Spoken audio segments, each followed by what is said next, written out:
تربیت ہوتی ہے ماں باپ کی ذمہ۔ ہم 3 سال کا بچہ اسکول ڈال دیتے، وہ روتا ہوا جاتا ہے، روتا ہوا آتا ہے، وہ ماں باپ سے دور ہو جاتا ہے۔ پھر یہ اے لیول، او لیول، کتنے اے، کتنے بی، کتنے سی، تباہ کر دیا بچوں کی شخصیت کو، ان کی اپنی سوچ ڈیولپ ہی نہیں ہوتی۔ پھر آپ کی لائف، مجھے ایک واقعہ یاد آ گیا فیصل آباد کا۔ وہ میرے ایک دوست ہیں، ان کا اسکول ہے، تو ایک ڈاکٹر اور لیڈی ڈاکٹر کے بچے وہاں پڑھتے تھے، تو وہ دونوں میاں بیوی ہے کہ جی 3 دن ہو چکے ہیں ہمارے بچے کھانا نہیں کھا رہے گھر میں، اور ہم پوچھتے ہیں تو بتاتے نہیں۔ لیڈی ڈاکٹر تو اللہ کو پیاری ہوگی،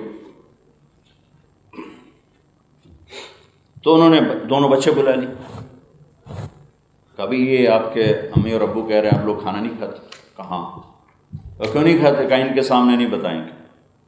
تو انہوں نے دونوں کو باہر بٹھا دیا، اب بتاؤ، کہا سر صبح ہم ناشتہ کرتے ہیں تو امی اور ابو سو رہے ہوتے ہیں، جب ہم دوپہر کو واپس آتے ہیں تو دونوں ہاسپٹل ہوتے ہیں، جب شام کو کھانے پر بیٹھتے ہیں تو دونوں کلینک میں ہوتے ہیں، پورا ہفتہ ہم ان کو دیکھتے نہیں۔ تو ہم نے اسٹرائک کر دی کہ وہ کیا ماں ہے، وہ کیا باپ ہے، جن کے پاس اپنے بچوں کے لیے بھی ٹائم نہیں، تو انہوں نے کہا ہم ان کے گھر کھانا ہی نہیں کھائیں گے۔ میرے نبی ایک اعتدال کی زندگی سکھا کر گئے۔ میرے نبی نے اپنے ٹائم کو 4 حصوں میں تقسیم کیا ہوا تھا، ایک لوگوں کے لیے، اس میں لوگوں کے ساتھ، ایک اللہ کے لیے، اس میں کسی کے ساتھ نہیں، ایک اپنی ذات کے لیے۔ آپ حیران ہوں گے، 9 بیویاں زندہ اور کپڑے خود دھوتے تھے، کپڑے خود دھوتے تھے، پھٹ گیا خود سیتے تھے، جوتا پھٹ گیا خود سیتے تھے، گھر میں جھاڑو دیتے تھے، گھر والوں کے ساتھ مل کر گھر کے ساز و سامان کو ٹھیک کرتے تھے، ایک وقت اپنے گھر والوں کو دیتے تھے، اس میں اور کسی کو نہیں دیتے تھے، وہ صرف اپنے اہل و عیال کے ساتھ ہوتے تھے۔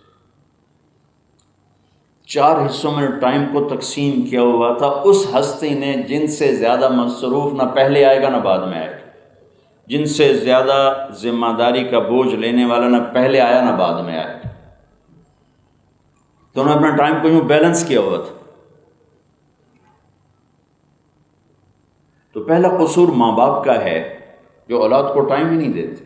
3 سال کا بچہ اسکول جائے گا، میرے نبی نے کہا 7 سال تک نماز بھی نہ کہو، 10 سال کے بعد میرے نبی نے کہا نماز کی بات اب ذرا سختی سے کہو۔ 7 سال سے کہنا شروع ہو، تو 10 سال ماں باپ بچے کو دے دیں، جو کچھ بھائی مختار کرے سب کچھ ہو جائے گا۔ ماں باپ ٹائم نہیں دے رہے، 3 سال کا بچہ اسکول واپس آ کے ٹیوشن، ٹیوٹر، اور ایک ہی موبائل نے زندگی برباد کر دی ہے۔ بچے بیٹھے ہوتے سب اپنا موبائل دیکھ رہے ہوتے ہیں، آپس میں تعلق ختم ہو گیا ہے، ماں اپنا دیکھ رہی، ابا اپنا دیکھ رہے، بچے اپنا دیکھ رہے، بچی اپنی دیکھ رہی، سب۔